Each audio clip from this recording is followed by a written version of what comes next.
Boa noite, pessoal. Hoje, então, vou fazer uma explicação da, do formulário que a gente iniciou já na aula passada, mas expliquei em relação aos componentes, aos atributos, e hoje vamos fazer ele um pouco mais estilizado, então vou explicar os componentes com os estilos aplicados, e posteriormente vou passar uma atividade para vocês criarem o formulário de vocês.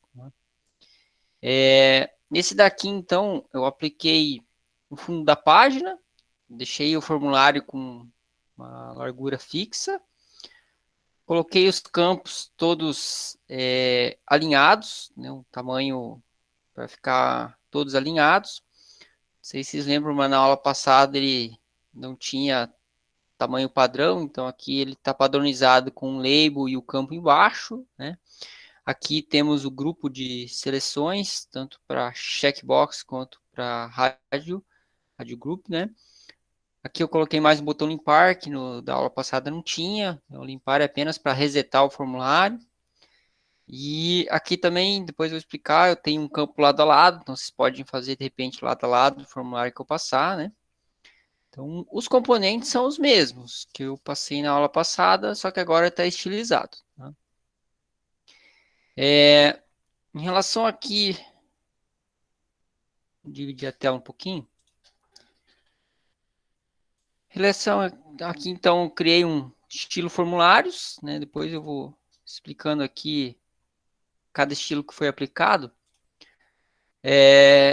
Então, para isso, eu tenho aqui algumas definições de classe. Então, coloquei aqui, chamei de input grande, que seria um tamanho mais largo para fazer a entrada de dados, né? Alguns eu chamei de input pequeno, que seria aqui da data e hora. Então, esse aqui que eu fiz uma separação, né? E o input médio. Então, para vocês verem que a gente pode fazer uma diferenciação no tamanho. Aqui eu chamei de input médio. E aqui no estilo, eu apliquei e chamei também, ó, input grande.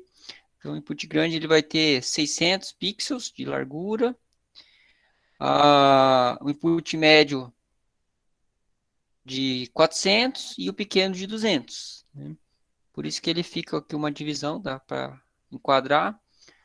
Todo o formulário eu deixei com 600 pixels, né? Então a parte aqui do formulário está fixa em 600, né? Todo o background do body aqui, então apliquei uma cor, então reparem que aqui eu apliquei uma tonalidade, né? Então aqui está um cinza e aqui um cinza mais escuro.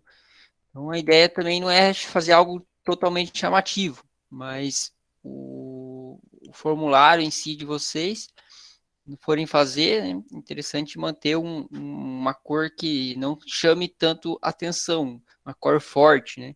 A gente costuma dizer um vermelho, um laranja, manter uma cor neutra, pode até ser o branco, né? Mas não algo que chame muita atenção. Então, quando se trata de um formulário, um cadastro, uma página que você vai inserir informações, você tem que focar nos campos de preenchimento. Né? Então, nada de ficar inventando, colocando GIFs e cores e imagens que chamam a atenção, né? No caso de formulário, é um cadastro, tem que focar exatamente nos preenchimentos dos dados. Aqui também eu fiz um estilo para as fontes. Aqui ele tem a legenda, que é aquela legenda é aqui o grupo do rádio e o grupo do checkbox, e também o label. Então, eu apliquei um estilo para os dois. Está aqui, ó, label e legend, né? Então, eu deixei todos ele como negrito. Né? Poderia aqui colocar outras fontes de texto, outra cor, assim por diante. Aqui, simplesmente, né, para exemplificar, deixei ele um negrito, né?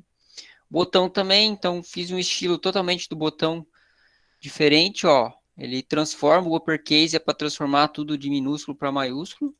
Se vocês observarem aqui no formulário, ó, enviar e limpar, ele tá tudo minúsculo, né? Então, aplicando o estilo no botão, ele transforma tudo para maiúsculo nesse uppercase. Também deixei uma largura fixa, né, uma altura de 50 pixels, então ele diferencia a altura do botão com a altura dos campos de formulário, né? Coloquei uma cor, um azul, então também nada muito chamativo, um azul clarinho, né? E também aqui o negrito. Aqui no campo que seriam dois campos aqui que eu tenho para hora e data, eu usei uma DivFlex. Então, a flex é justamente para a gente conseguir fazer um do lado do outro, né? Então, o DivFlex aqui,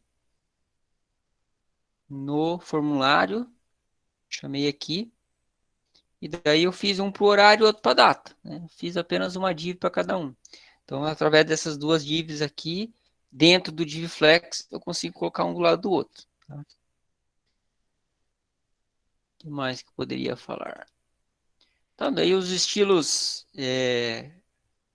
fiz uns a mais, né? O H1 fiz um estilizado, que seria o título do meu formulário. Tá? Poderia fazer outros títulos, outro tamanho, mas como aqui eu só estou dizendo o H1, então fiz só para ele. Fiz o formulário todo tá na Verdana. Poderia fazer geral, acabei colocando diferente aqui para vocês verem que é possível fazer. Então, poderia trocar a família aqui do botão, né? Colocar um estilo diferente de fonte e manter o padrão no formulário. E acho que é isso. Vocês verem que não tem muitos dados. Ó, aqui eu tenho 50 linhas no CSS. No meu formulário de teste, né? Todo o HTML tem 67 linhas. Então, é um formulário pequeno, não tem muito segredo.